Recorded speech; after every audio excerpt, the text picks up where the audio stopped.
तुम अब आ रहे हो। इस वीडियो को बहुत सारे बच्चों ने शेयर किया, उसके साथ ही साथ इस वीडियो को बहुत सारे बच्चों ने देखा और समझा और एनालिसिस किया और क्लास 10th में क्या करना है, कैसे पढ़ाई करना है, अपनी पूरी स्ट्रेटेजी के साथ वो प्लानिंग भी कर चुके हैं।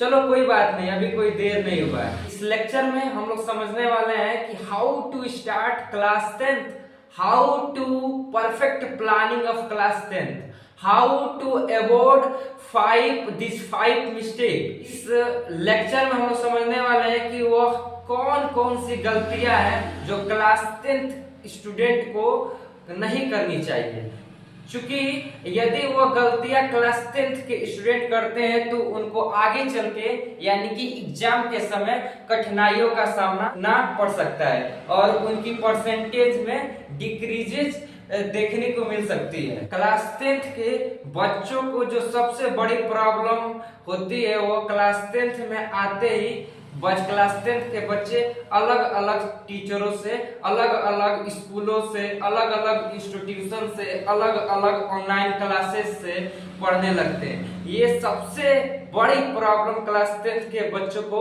देखने को मिलती है। इसी गलती से हमको क्या करना है, बचना है, यानी कि अलग अलग टीचर से, अलग अलग coaching classes, online classes, non schooling, इन सब से बचना है। किसी भी सब्जेक्ट टीचर का जिनकी हम लोग की लेक्चर, क्वेश्चन, उनका इंट्रोडक्शन, उनका समझाने का तरीका समझ आता हो, चाहे वो ऑनलाइन हो, चाहे वो ऑफलाइन हो, चाहे स्कूलिंग नॉन स्कूलिंग हो, उन्हीं से किसी बेसिकली एक ही टीचर को पकड़ के हमको अपनी पूरी क्लास 10th की पढ़ाई कंप्लीट करना है। सबसे पहला बच्चों को क्लास 10th में यही दिक्कत मिलती है, इस दिक्कत से हमको बचना है। जो मेजर प्रॉब्लम क्लास 10th के स्टूडेंट को देखने को मिलती है वह है अलग अलग बुकों से पढ़ना। क्लास 10th के स्टूडेंट क्लास 10th में आते ही अलग अलग बुकों से पढ़ना स्टार्ट कर देने लगते हैं जो इनको समझ आता है। जैसे फॉर एग्जांपल में एनसीईआरटी, साइड बुक में भी अलग अलग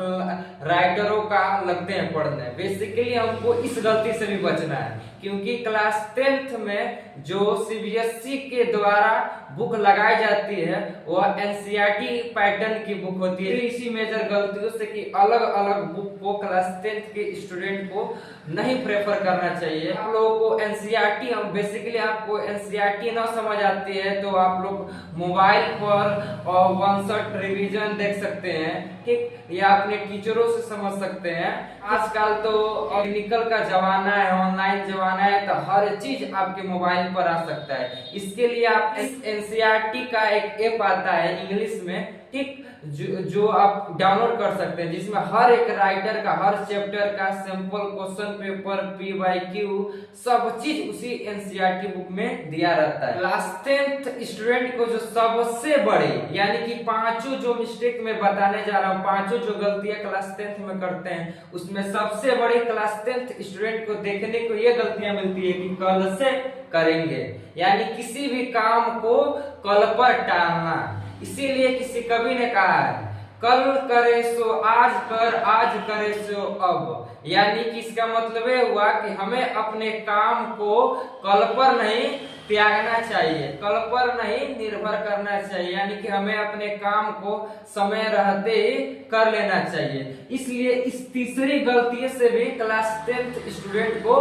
बचना चाहिए। अपने काम को, यानी कि जो उसके स्कूल में मिल रहा है, चाहे वो अंडरस्टैंडिंग हो, राइटिंग हो, लर्निंग हो या क्वेश्चन प्रैक्टिस हो, उसे समय रहते ही, समय से पहले हमें उस काम को कंप्लीट कर लेना चाहिए। सबसे बड़ी क्लास 10th स्टूडेंट को यही गलतियां देखने की मिलती है कि कहते हैं सब कल से करेंगे, यानी कि फॉर एग्जांपल स्कूल में होमवर्क मिला, लर्निंग करने के लिए, अंडरस्टैंडिंग करने के लिए, राइटिंग करने के लिए, वो आएंगे, सब कहेंगे सब शाम को करेंगे, शाम से रात को करेंगे, रात में भी नहीं करेंगे, सुबह में कर लेंगे, स्कूल जाने से पहले घंटा में कर लेंगे। ऐसे करते करते करते पूरे साल बीत जाते हैं।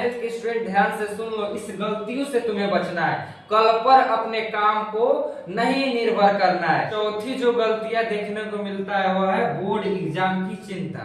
क्लास 10th का जो एग्जाम होता है वो बेसिकली इजी होता है, कोई हार्डली नहीं होता। यदि आपका कंसेप्ट, क्वेश्चन प्रैक्टिस, PYQ ये सब सिंपल क्वेश्चन पेपर लगाए हुए हैं, समझे हुए हैं, एग्जाम पैटर्न समझे हुए हैं, तो आपके लिए एग्जाम कोई भी हार्डली कोई भी पहाड़ नहीं होता है। ठीक, यह इस बात को आपको मन में चिंता नहीं रखना है कि बोर्ड एग्जाम में हमारा क्या होगा।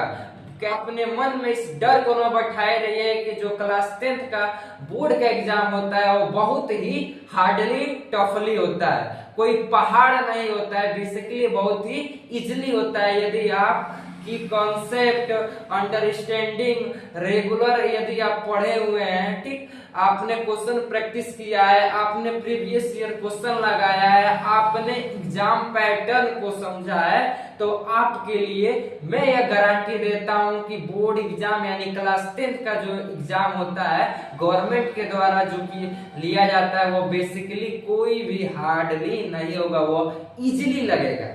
क्लास 10th स्टूडेंट को जो 5वीं गलती देखने को मिलती है वह है रिवीजन न करना। 10 घंटा या 12 घंटा नहीं कहूंगा पढ़ने के लिए, मैं बेसिकली कहूंगा 2-2.5 घंटा भी यदि आप रेगुलरली कंसिस्टेंसी के साथ, अंडरस्टैंडिंग के साथ, कॉन्सेप्ट क्लियरिटी के साथ पढ़ते हैं तो आपका 2-2.5 घंटा भी काफी है बोर्ड एग्जाम को फोड़ने के लिए, 100 आउट ऑफ 100 लाने के लिए। ये तो 5 गलतियां हो गई। अब हम लोग ये जानते हैं कि क्लास 10th की प्लानिंग और स्ट्रेटेजी कैसी होनी चाहिए। सबसे इम्पोर्टेंट जो चीज होती है क्लास 10th स्टूडेंट के लिए प्रॉपर टाइम टेबल उनके पास होना चाहिए, यानी कि क्लास 10th स्टूडेंट के पास एक उनका प्रॉपर टाइम टेबल होना चाहिए कि कब पढ़ना है, कब खेलना है। वो अपने अनुसार, अपने वातावरण, अपने घर के अनुसार, अपने काम काज के अनुसार आप उसको बना सकते हैं। दूसरा जो है इम्पोर्टेंट जो बात है वो रेगुलर रिवीजन होना चाहिए। मतलब आपको रेगुलर 2-2.5 घंटा, 2 से 3 घंटा आपको रेगुलर पढ़ना है, कंसिस्टेंसी के साथ रेगुलर आपको 2-3 घंटा अपने पढ़ाई को देना है। तीसरी जो बात है वो कॉन्सेप्ट क्लियरिटी। अब ऐसा ना हो कि हम पढ़ते जा रहे हैं लेकिन हमको कुछ समझ आता ही नहीं जा रहा है। आपको अपने कॉन्सेप्ट को हमेशा क्लियरिटी के साथ अंडरस्टैंडिंग करना है, यानी कि एक एक कॉन्सेप्ट को, एक एक फार्मूला को लर्न करते हुए धीरे धीरे धीरे धीरे धीरे पहाड़ की तरफ, अपने बुलंदी ऊंचाइयों की तरफ चलना है। चौथी जो है वो मोर प्रैक्टिस करना होगा। हर सब्जेक्ट का अंडरस्टैंड करने के बाद से आपको मोर प्रैक्टिस करने की आवश्यकता है। आप कहां से कर सकते हैं? आप अपने प्रैक्टिस बुक्स के द्वारा कर सकते हैं, आप एनसीईआरटी बुक्स के द्वारा कर सकते हैं, आप PYQ ऑनलाइन मोबाइल फोन से या मार्केट में उसकी किताबें मिलती हैं उसको खरीद के कर सकते हैं, क्वेश्चन पेपर के द्वारा कर सकते हैं। मतलब आपको लास्ट में प्रैक्टिस उस क्वेश्चन, उस चैप्टर का, उस सिलेबस का, उस कॉन्सेप्ट का जो पढ़े उससे क्या क्या क्वेश्चन बनता है उसका प्रैक्टिस आपको जरूर करना चाहिए, ताकि एग्जाम में जब भी उस सिलेबस से, उस इंट्रोडक्शन से, उस कॉन्सेप्ट से आपको क्वेश्चन पूछे तो आपको तुरंत आपको सॉल्यूशन करने में, आप आंसर लिखने में कोई दिक्कत का सामना न करें। ठीक, आई होप आपको यह वीडियो अच्छा लगा हो। यदि आप एक प्रॉपर टाइम टेबल चाहते हैं या रेगुलर रिवीजन चाहते हैं या प्रैक्टिस कहाँ से करें, कौन सा बुक प्रेफर करें, या मतलब कुछ भी मैथ, साइंस, इंग्लिश, हिंदी से संबंधित आपको कुछ भी जानकारी चाहते हैं तो आप कमेंट में कर सकते हैं।